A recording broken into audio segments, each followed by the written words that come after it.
Assalamualaikum warahmatullahi wabarakatuh. Alhamdulillahi rabbil alamin, wal aqibatu lil muttaqin, wala udwana illa 'alal zalimin.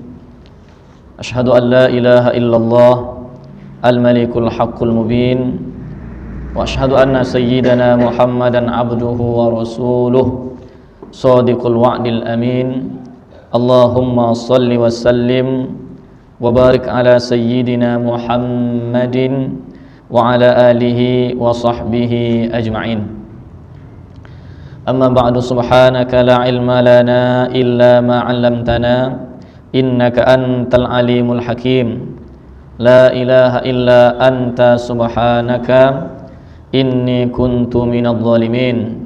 Rabbi shrah li sadri wa yassir li amri wahlul 'uqdatam min lisani yafqahu qawli. Bapak dan Ibu jamaah salat maghrib yang dirahmati Allah Subhanahu wa taala. Alhamdulillah, bersyukur kita kehadirat Allah malam hari ini dipertemukan kembali di dalam majlis ilmu yang mulia ini.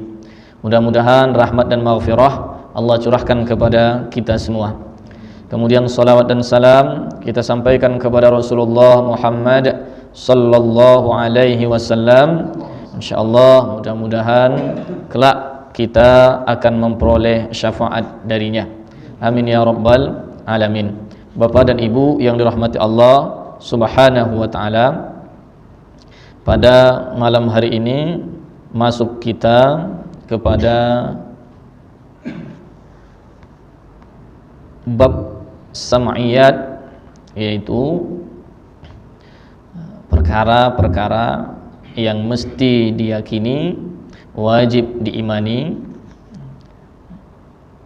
berdasarkan apa yang disebut Al-Quran atau Sunnah, yang tak dapat diketahui dengan akal semata. Apa sebab? Sebab perkara-perkara ini adalah perkara ghaib pada umumnya.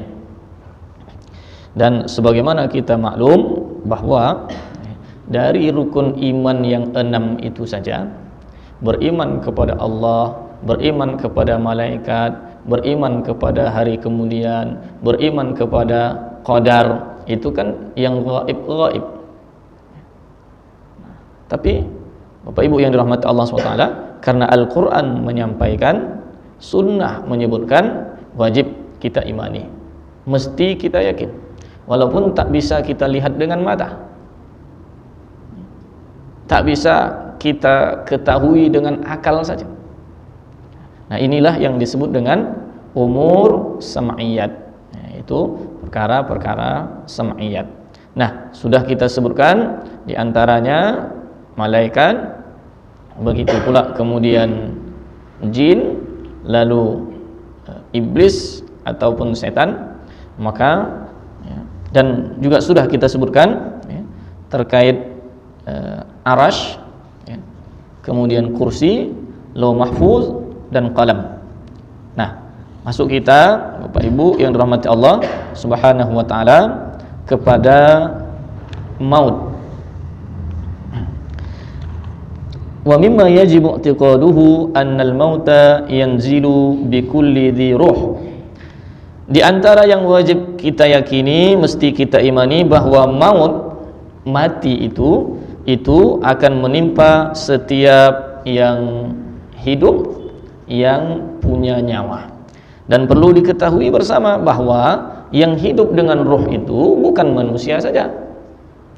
Jin itu hidup dengan ruh juga. Malaikat hidup, ada ruhnya juga. Bahkan binatang pun hidup, ada ruhnya juga. Ada ruhnya juga.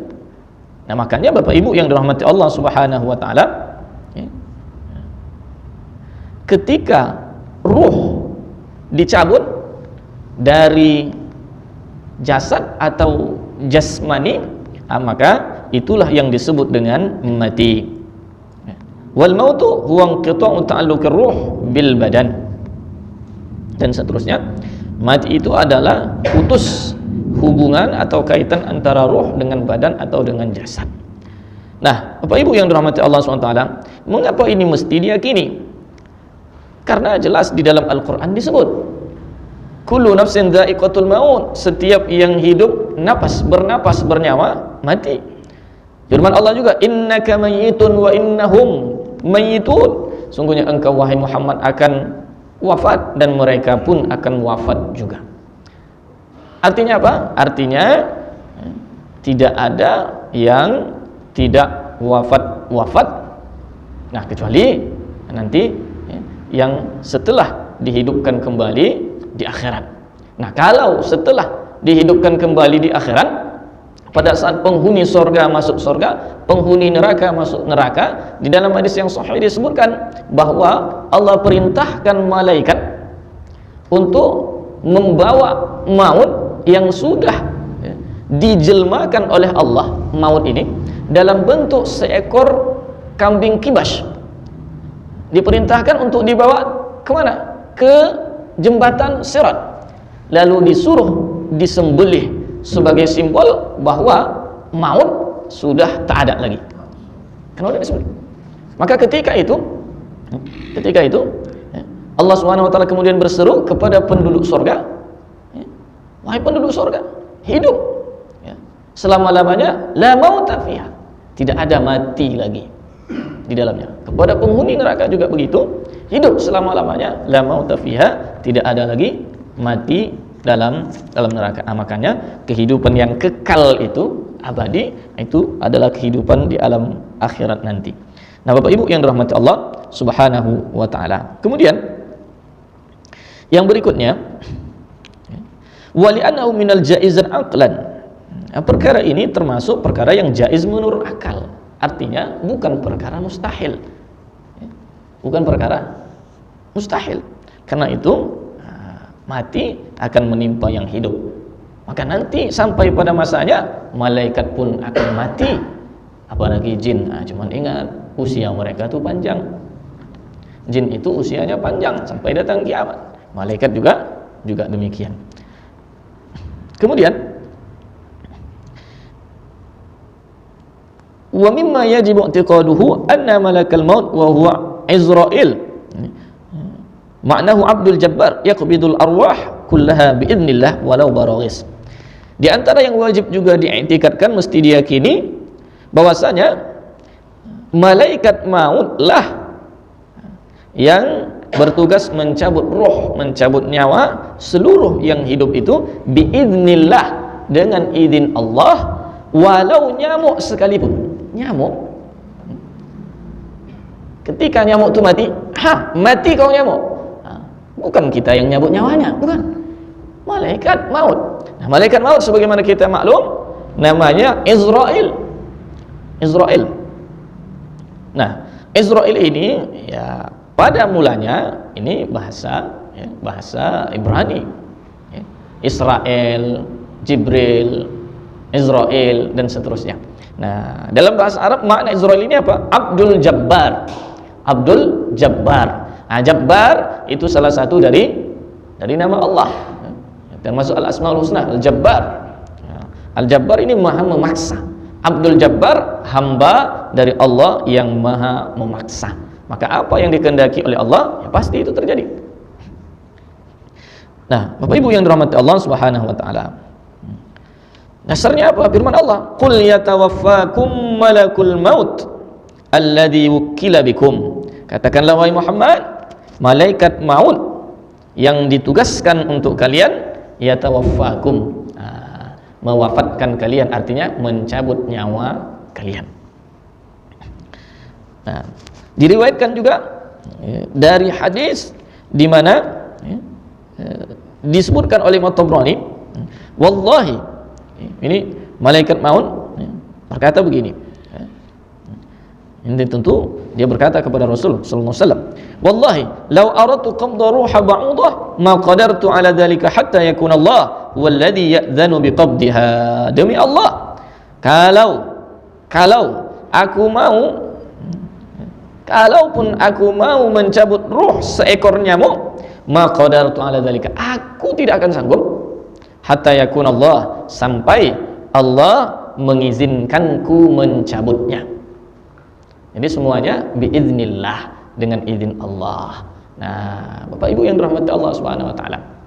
Kemudian kemarin itu waktu kerusuhan di stadion bola Malang, Kanjuruhan, itu kan 30 orang, lebih kurang 130 orang meninggal dunia. Walaupun ada yang di rumah sakit, tapi banyak di tempat yang sama. Cabut oleh malaikat nyawa mereka di tempat itu. Tapi jangan pula terbayang atau terpikir sibuklah malaikat maut waktu itu ya, banyak mau dicabutnya. Tidak, ada dua versi para ulama. Ini pernah saya sampaikan dulu. Versi pertama mengatakan bahwa Israel ini adalah malaikat maut komandannya, artinya dia punya tentara. Jadi setiap satu nyawa, satu orang, ada prajurit yang dia tugaskan. Kena juga Sambo lagi. Jadi ini versi pertama. Nah, versi kedua mengatakan bahwa malaikat Israel itu ya malaikat Israel satu, tapi malaikat itu sangat besar. Ini semua ini itu ibarat hidangan yang terletak di meja makan. Macam orang makan lah, jam sekali mati semua, berapa banyak bisa. Nah, itu perumpamaannya. Nah, Bapak Ibu yang dirahmati Allah Subhanahu wa taala. Nah, jadi berikutnya maka masuk kita kepada wa mimma yajibu i'tiqaduhu anna ajala kulli dhi ruh bihasabi ilmillah wahid la ta'addad. Jadi wajib diyakini, mesti diimani bahwa ajal setiap yang punya roh atau yang hidup dengan nyawa itu sesuai dengan ilmu Allah itu satu, tidak berbilang. Artinya apa? Tak ada istilah ajal itu kalau dia tak pergi berarti masih hidup dia nih sampai sekarang. Cuman karena dia pergi kemarin, matilah dia, ketabrak. Nah, itu berarti ajalnya itu seolah-olah berbilang. Nah, maka kita mesti meyakini bahwa ajalnya satu. Kalau orang ajalnya itu hari ini dia wafat, maka apapun ceritanya, hari ini dia wafat. Dibuatlah oleh Allah Subhanahu wa taala jalan untuk itu. Dibuat oleh Allah jalan untuk itu. Nah, Bapak Ibu yang dirahmati Allah SWT, sampai ada diceritakan, ini kisah saja, hikayat, tapi bisa untuk diambil pelajaran. Malaikat maut ditugaskan oleh Allah Subhanahu wa taala mencabut nyawa seseorang di Hind, India. Tapi semenit sebelum, ini istilahnya, sebelum dicabut nyawa, ini malaikat maut heran. Orang itu sedang ada di Yaman atau di Baghdad. Tapi Allah suruh mencabut nyawa orang ini di India, kok sekarang masih di sini? Dalam 1 menit mana mungkin dia ke sana? Rupanya Bapak Ibu yang dirahmati Allah Subhanahu wa taala, rupanya orang ini takut dia mati, takut dia dicabut nyawanya di situ, maka dia kemudian minta didoakan dalam salah satu hikayatnya kepada Nabi Sulaiman agar agar mendoakan dia ditiup angin sehingga sampai jauh dari tempat tersebut. Kenapa? Karena malaikat maut ada di situ. Sampailah dia ke India, rupanya memang di sanalah malaikat maut disuruh Allah mencabut nyawanya. Nah, makanya jangan ada ungkapan seperti udah mati ini orang. Kan kalau dia berobat kemarin rumah sakit yang di sana, mungkin belum mati dia itu, masih hidup dia, belum sampai ajalnya. Kenapa? Seolah-olah kalau begitu ajal itu banyak. Nah, termasuk orang yang mati dibunuh. Ini kalau tak dibunuh orang masih hidup dia ini, belum sampai ajalnya itu. Jangan anggap ajalnya belum sampai cuman karena dibunuh mati dia. Nah, karena ajalnya udah sampailah makanya dia mati. karena ajalnya udah sampai maka dia mati. Nah, bagaimana jalan matinya? Nah, dibuatlah oleh Allah Subhanahu wa taala. Nah, dalam hal ini contohnya matinya dibunuh. Maka dikatakan wa anna kulla maqtul lam yamut illa bihasabin qidai ajalih. Bahwa setiap orang yang dibunuh itu pun demikian, tidaklah dia mati dibunuh itu kecuali ajalnya udah sampai. Nah, itu makanya ada juga orang dibunuh, pembunuh bayaran lagi yang membunuh, tapi tak mati juga. Kenapa? Karena memang belum ajalnya. Nah, sebagaimana kita maklumi bersama, bahkan disebutkan wa annahu law lam yuqtal lamata fi dzalikal waqt. Ini istilahnya, seandainya pun tidak dibunuh dia, tidak dibunuh, cuman karena sudah ajalnya di situ, nah, ya, disengat nyamuk pun mati dia. Sengat nyamuk mati dia. Nyamuk membunuh dia, bukan orang bunuhnya, nyamuk. Karena ajal dia udah sampai di situ. Tapi kalau nyamuk apa? Aedes itu, itu ya pula. Nah, Bapak Ibu yang dirahmati Allah SWT, lalu bagaimana dengan orang yang tidur? Orang yang tidur. Nah, orang yang tidur, wallati lam tamut fi manamiha fa yumsiku allati qada 'alaiha al-maut wa yursil ukhra ila ajalin musamma, dan seterusnya firman Allah, ya. Jadi, orang yang tidur itu hidup. Oleh karena itu, ruhnya itu tidak keluar. Kalau rohnya keluar dari jasad, berarti mati. Nah, makanya orang walaupun dia sedang tidur, coba dirasa napasnya, kan masih ada. Jadi pertemuan dalam mimpi itu, Ustaz, itu bukan dalam arti roh itu keluar dari jasad.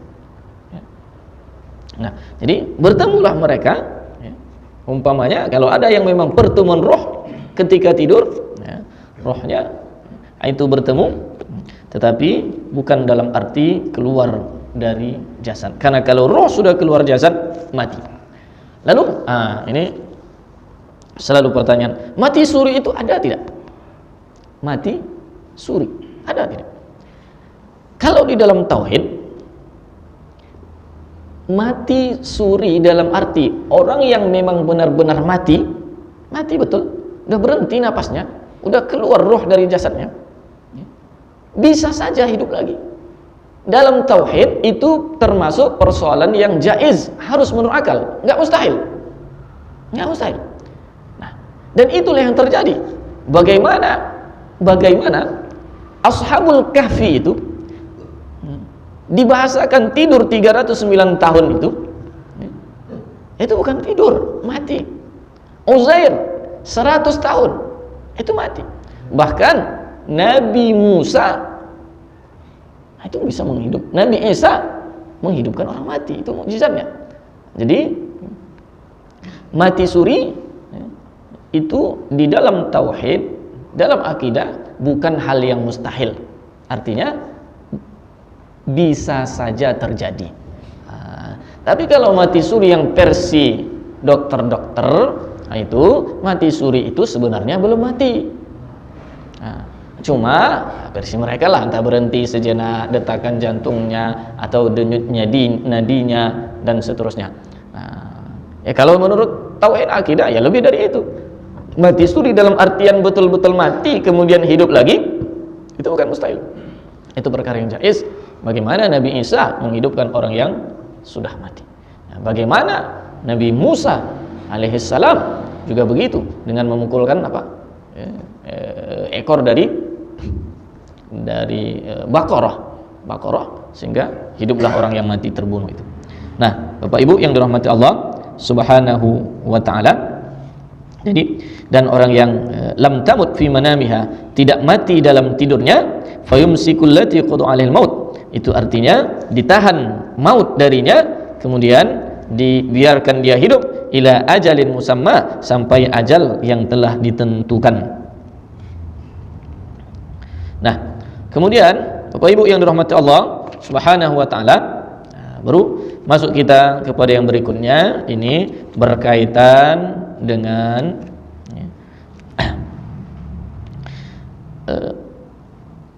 pertanyaan kubur dan siksa. Nah, mana yang bisa sampai nanti kita sampaikan, kalau tidak kita cukupkan sesuai waktu tersedia. Nah, orang yang mati berpindahlah dia dari alam dunia ke alam barzah. Disebut alam ini barzah artinya pemisah, karena alam ini memisah antara alam dunia dengan alam akhirat. Jadi dia di tengah-tengah, pemisah. Disebut dia barzah. Nah, disebut juga alam ini dengan alam kubur. Kenapa? Karena biasanya, nah ingat, biasanya berarti tidak selamanya, tidak semuanya.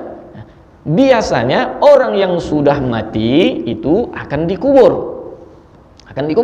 Nah, yang dikubur itu apa? Yang dikubur itu jasadnya.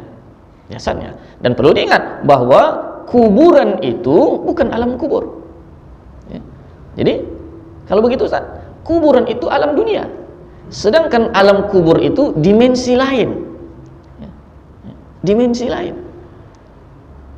Nah, apakah bisa orang masuk ke alam kubur ketika masih hidup? Nggak bisa.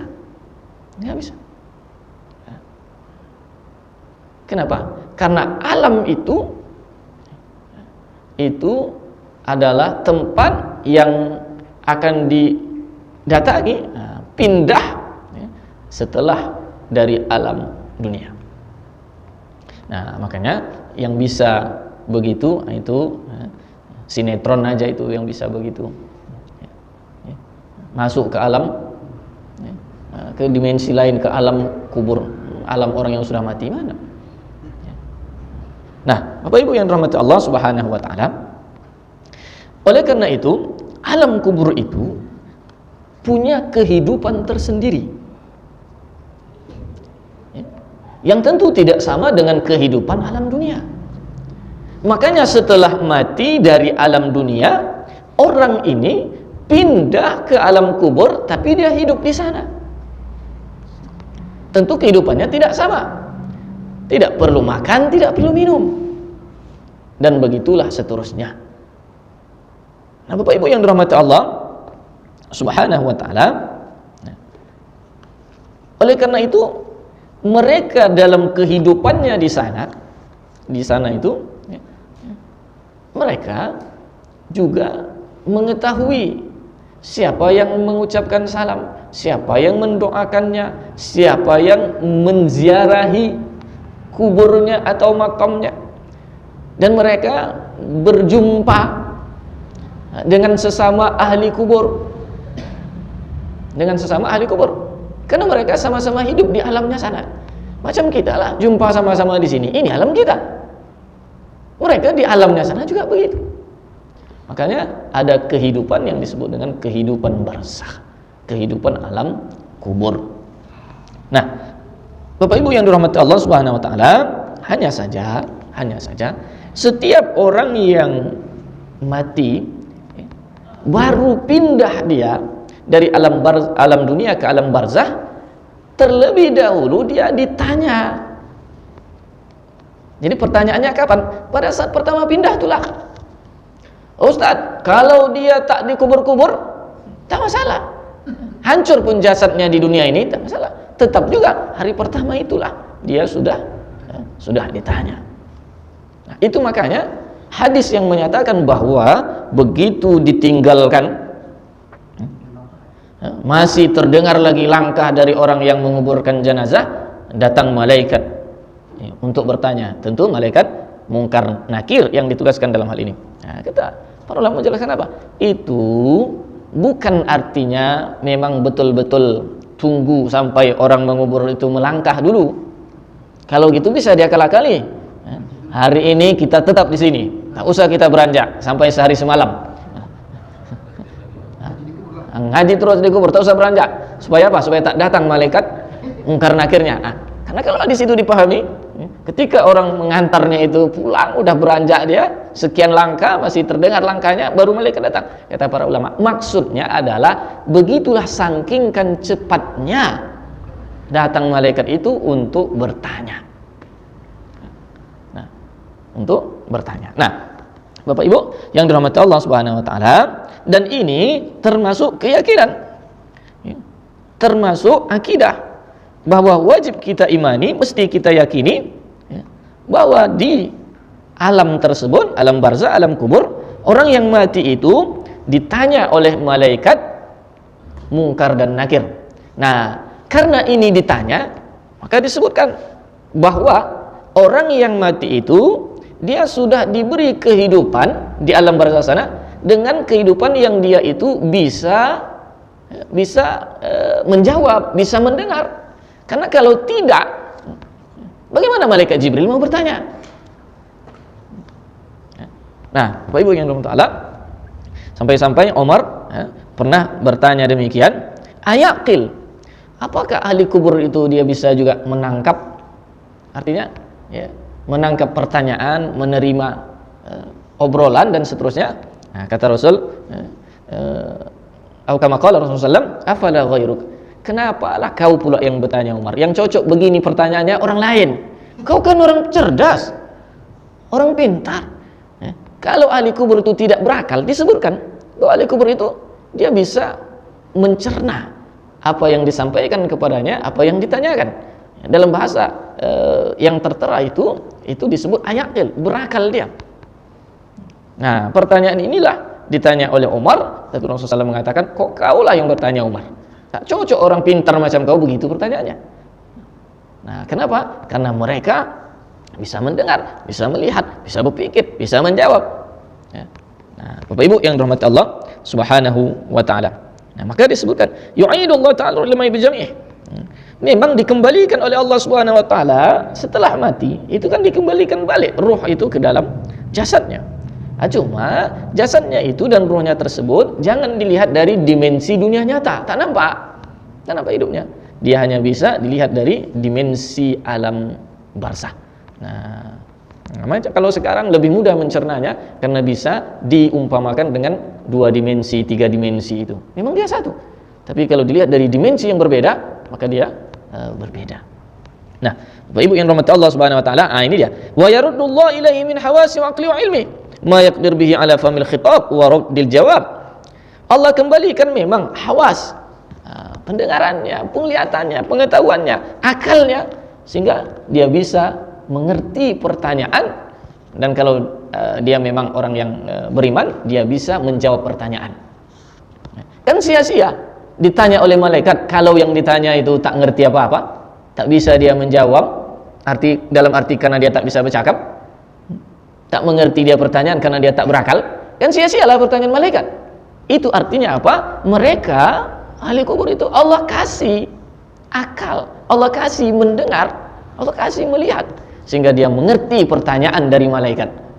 Mengerti dia pertanyaan. Nah, masalah bisa tidak menjawab, itu baru. Tapi mereka itu punya kehidupan yang tersendiri, dia bisa melihat, bisa mendengar, bisa juga menjawab. Nah, Bapak Ibu yang dirahmati Allah Subhanahu wa taala, ini hadis tentang ini cukup banyak, ya. Kita sampaikan satu saja di antaranya. Ini hadis yang diriwayatkan oleh Al-Bukhari dan Muslim dari Anas bin Malik. Innal abda idza wudi'a fi qabrihi, seorang hamba apabila diletakkan dia di kuburnya, dikebumikan dia, dan pulanglah ashabuhu, keluarganya atau sahabat-sahabatnya yang mengantarkan ke kuburan, maka atahu malakan, datanglah 2 malaikat. Nah, itulah Munkar Nakir. Fayuqidani, lalu mendudukkan orang tersebut di sana, ini di alam barzah. Nah, disuruh duduk. Fayaqulani lahu, lalu 2 malaikat itu bertanya, ma kunta taqul fi hadan nabi, apa yang dapat kau sampaikan, apa yang dapat kau katakan tentang nabi ini, Nabi Muhammad sallallahu alaihi wasallam. Fa amal mu'min, adapun orang mukmin, maka dia akan menjawab, asyhadu annahu abdullah wa rasuluh, aku bersaksi bahwa dia adalah hamba dan utusan Allah. Nah, bahwa dia adalah hamba dan utusan Allah. Fayuqal, lalu dikatakan kepada orang tersebut yang dia bisa menjawab tadi, undur ila maq'adika minan nar qad abdalakallahu bihi maq'adan fil jannah. Tengok, nah, tempatmu neraka itu sudah diganti menjadi surga. Jadi sudah ditunjukkan tempatnya, dan sudah bertiup pun anginnya. Ya, makanya kuburnya menjadi taman surga. Belum surga, karena surga nanti di akhirat. tapi anginnya sudah terasa, nikmatnya sudah terasa. Adapun orang kafir atau orang munafik, maka dia akan mengatakan, la adri kuntu aqul ma yaqulun nas, tak tahu aku cuman ikut-ikutan aja apa yang dibilang orang. Nah, itulah dia waktu di dunia. Fa yuqalu lahu la darita wala talaj, maka dikatakanlah kepada orang kafir atau orang munafik yang tadi tidak dapat dia menjawab, kau tak tahu, tak pernah kau baca, tak pernah kau belajar. Wa yutrabu bimitraqa min hadid, maka dipukullah dengan palu godam dari besi, yasihu minha sayhah, menjeritlah itu orang kafir orang munafik ketika dihantam dengan palu itu, tapi menjerit dia sekuat-kuatnya, yasma'uha man yalih illa saqalain, semua orang sekitarnya akan mendengar jeritan itu, ahli-ahli kubur yang lain mendengar, kecuali manusia dan jin. Bahkan binatang-binatang pun ikut mendengar jeritan dari ahli kubur itu ketika dia dipukul tadi. Dan inilah yang disebut dengan siksa kubur. Dipukul dengan palu besi itu salah satu bentuk siksaan dari siksa kubur. Ada juga siksaan yang lainnya. Nah, Bapak Ibu yang dirahmati Allah Subhanahu wa taala, kemudian dalam hadis yang lain disebutkan banyak pertanyaan. Pertanyaannya, Rabbuka, man Rabbuka, wa man nabiyuka, wa ma dinuka. Loh, kok beda-beda Ustaz? Ternyata berbeda orang bisa beda pertanyaan. Ada orang yang ditanya sekedarnya saja, ada orang yang ditanya agak banyak, ada orang yang ditanya banyak, sampai ditanya, wa ma imamuka, apa imammu? Quran. Wa ma ikhwanuka, siapa saudaramu? Muslim. Sampai ditanya, mana kiblatmu? Ka'bah, dan seterusnya. Tapi ada orang yang hanya ditanya sepintas saja, seperti hadis tadi, hanya ditanya tentang, kok tahu tidak Muhammad sallallahu alaihi wasallam? Satu aja pertanyaannya. Ya, enggak, tergantung orangnya masing-masing. Itu makanya di dalam beberapa hadis itu berbeda-beda bentuk pertanyaan. Ada yang satu saja seperti yang tadi, hadis yang pertama hanya bertanya tentang Nabi Muhammad sallallahu alaihi wasallam, ya. Nah, itulah pertanyaan, ma kunta taqul fi hadzal nabi sallallahu alaihi wasallam. Gimana? Kenal tak kau sama ini? Nah, Nabi Muhammad SAW. Ada yang tanya agamanya, Tuhannya, agamanya, kemudian nabinya. Ada yang ditanya lebih dari itu lagi. Nah, ditanya kiblatnya, ditanya imamnya, ditanya saudaranya. Ya. Pertama gini boleh tadi kan ada jasad, kemudian ada ruh yang kan? Ya. Lalu kemudian kalau orang meninggal itu nafsu, dulu nafsi yaitu maut. Dia ayat Tuhan nafsu mutmainnah itu kan. Jadi kenapa ketika mencipta manusia itu roh, ketika meninggal dunia yang disebutkan adalah an-nafs. Dalam Ihya Ulumuddin itu disebutkan oleh Imam Al-Ghazali bahwa manusia itu ada unsur ruh, ada nafs. Nah, dari sisi tertentu dia disebut ruh, dari sisi yang lain dia disebut nafs. Maka dia juga itu juga, cuman beda sisi pandangnya, beda namanya, tapi itu juga. Nah, itu makanya kalau dia kaitannya dengan jasad, itu yang disebut batinnya itu dengan ruh. Tapi kalau dia kaitannya nanti dengan perbuatan, dengan sifat dari manusia contohnya, maka itu nanti dia disebut batinnya itu dengan nafs. Maka ya Tuhan nafsul mutmainnah itu nafs. Memang disebutkan nafs. Nafs itu diri, bukan sekedar ruh saja bahkan. Nah, begitu juga kullu nafsin dha'iqatul maut. Setiap nafas diri. Orang yang hidup itu akan merasakan maut, karena hidup bagi manusia itu ketika ruh ada dalam jasad. Satu kesatuan ini itu disebut dengan nafs dalam artian diri, tapi dia juga disebut dengan nafs dalam artian batin. Itulah yang mirip dengan yang sama dengan ruh tadi, hanya dari sisi beda sisi pandangnya, beda penamaannya. Nah, makanya disebutkan di situ oleh Imam Al-Ghazali itu juga tapi dia beda sisi pandang, beda namanya. Jadi ruh itulah disebut dengan nafs tadi. Itu azan ya. Ya, kita wadakan, mudah-mudahan bermanfaat. Nanti mudah-mudahan ingat kita masuk kepada azab dan nikmat kubur. Wallahu a'lam bishawab. Alhamdulillahirabbil alamin wassalatu wassalamu ala sayyidina Muhammad wa ala alihi washabbihi ajma'in. Allahumma 'allimna ma yanfa'una wanfa'na bima 'allamtana wa zidna 'ilma warzuqna amalan mutaqabbala. Allahumma inna nas'aluka ilman nafi'a wa qalban khashi'a wa lisanan dhakira wa rizqan wasi'a wa da'watan mustajabah wa dhurriyyatan thayyibah. Allahumma ahsin aqibatana fil umuri kulliha wa ajirna min khizyid dunya wa adabil akhirah. Allahumma atina fid dunya hasanah wa fil akhirati hasanatan wa qina adzaban nar. Sallallahu ala sayyidina Muhammadin wa ala alihi washabihi wasallam ajma'in. Walhamdulillahi rabbil alamin.